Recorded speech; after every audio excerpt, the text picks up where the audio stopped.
नमस्कार, tax with Ashwani में आपका स्वागत है। पिछली 2 वीडियो में हमने बात की थी कुछ रूल्स ऑफ इंटरप्रिटेशंस की जो कि टैक्स लॉ में यूज़ होते हैं। उसी श्रृंखला में आज हम कुछ और रूल्स ऑफ इंटरप्रिटेशन की बात करते हैं और इस रूल्स ऑफ इंटरप्रिटेशन के लिए हमारा ये आखिरी वीडियो होगा।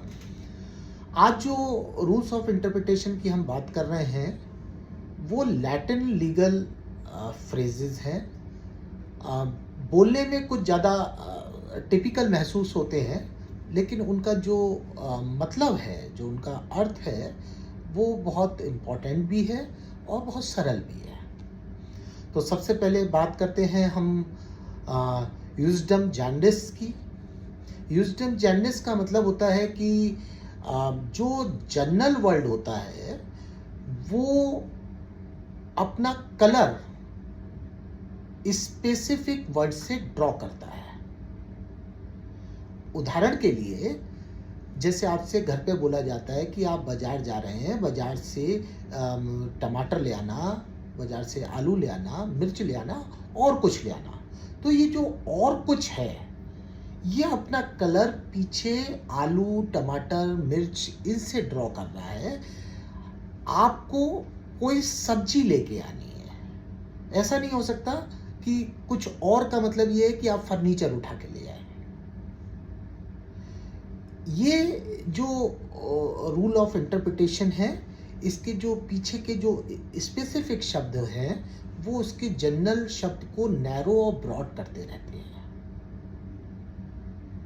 दूसरा जो हमारा रूल्स ऑफ इंटरप्रिटेशन आता है लैटिन फ्रेज में, वो आता है एक्सप्रेशियो यूनिनस एक्सक्लूजियो अल्टेरियस।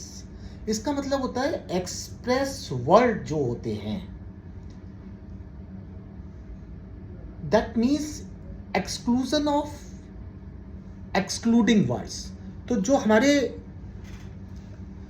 शब्द किसी प्रोविजन में स्पेसिफिकली इंक्लूड किए गए हैं, हमें सिर्फ उन्हीं पर कंसंट्रेट करना है। जो हमारे उसमें इंक्लूड नहीं किए गए हैं वो डीम टू बी एक्सक्लूडेड माने जाते हैं। Express word means exclusion of others. तो ये चीज जो है, ये हमारा रूल ऑफ इंटरप्रिटेशन है जो लैटिन फ्रेज से आता है। जो तीसरा है हमारा जनरलिया स्पेशलिवस नॉन डेरोगेंट। हमारे कोड में जो हमारा एक्ट होता है उसमें जनरल प्रावधान भी होते हैं और कभी किसी सिचुएशन के लिए स्पेशल प्रावधान भी होते हैं। तो जब जनरल प्रावधान और स्पेशल प्रावधान के बीच में अगर किसी प्रकार का कन्फ्लिक्ट होता है तो स्पेशल प्रावधान प्रिवेल करता है। तो जो हमारा ये फ्रेज है, जो ये रूल ऑफ इंटरप्रिटेशन है, जेनिलिया स्पेशलिवस नॉन डेरोगेंट, इसमें हमें ये देखना होता है कि हमारे स्पेशल प्रोविजंस हैं that will prevail over general provisions. Next fourth है और जो आखिरी भी हम मान रहे हैं अपनी सीरीज का, वो है कंटेम्पोरेना एक्सपोजिशियो। इसका मतलब ये होता है कि कोई भी सर्कुलर, प्रेस रिलीज जो कि किसी एक्ट के या किसी प्रोविजन के एनेक्टमेंट के टाइम पर आई होती है, दैट कैरीज मोर वेट। जैसे कि अब इनकम टैक्स में सेक्शन 119 के अंतर्गत कोई भी सीबीडीटी कोई सर्कुलर जारी करती है और कोई भी नया प्रावधान लाती है, उसके टाइम पर उसके लिए जो सर्कुलर जारी करती है, तो that will carry more weight than other circulars. तो ये हमारे सारे रूल्स ऑफ इंटरप्रिटेशन थे। 13 रूल्स ऑफ इंटरप्रिटेशंस हैं। एक बार मैं रिपीट कर देता हूँ।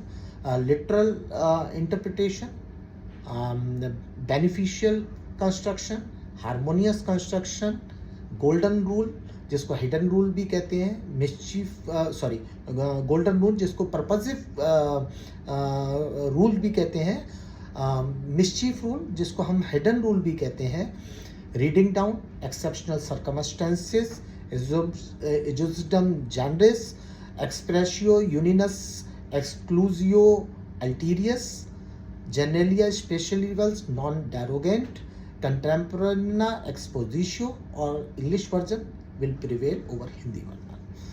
तो ये हमारे सारे रूल्स ऑफ इंटरप्रिटेशन हैं जो कि फिजिकल लॉ में लगते हैं। लेकिन मेन बात आपको जो समझने की है वो ये है कि जो हमारा लिटरल इंटरप्रिटेशन है वो सबसे इम्पॉर्टेंट है असेसिंग ऑफिसर लेवल पर, फर्स्ट अपील अथॉरिटी लेवल पर। सबसे अधिक जो चीज़ को अहमियत दी जाती है वो लिटरल इंटरप्रिटेशन को दी जाती है। बकाया सारे सेकेंडरी रूल्स ऑफ इंटरप्रिटेशन माने जाते हैं। वो जब भी कोई एम्बिग्युइटी होती है, कोई कन्फ्लिक्ट होता है या कोई पर्पस पूरा नहीं होता है, उस वक्त हम रूल्स ऑफ इंटरप्रिटेशन को सेकेंडरी रूल्स ऑफ इंटरप्रिटेशंस को देखते हैं। आज के लिए इतना ही काफ़ी। धन्यवाद। फिर आगे मिलते हैं नए वीडियो के साथ। Thank you.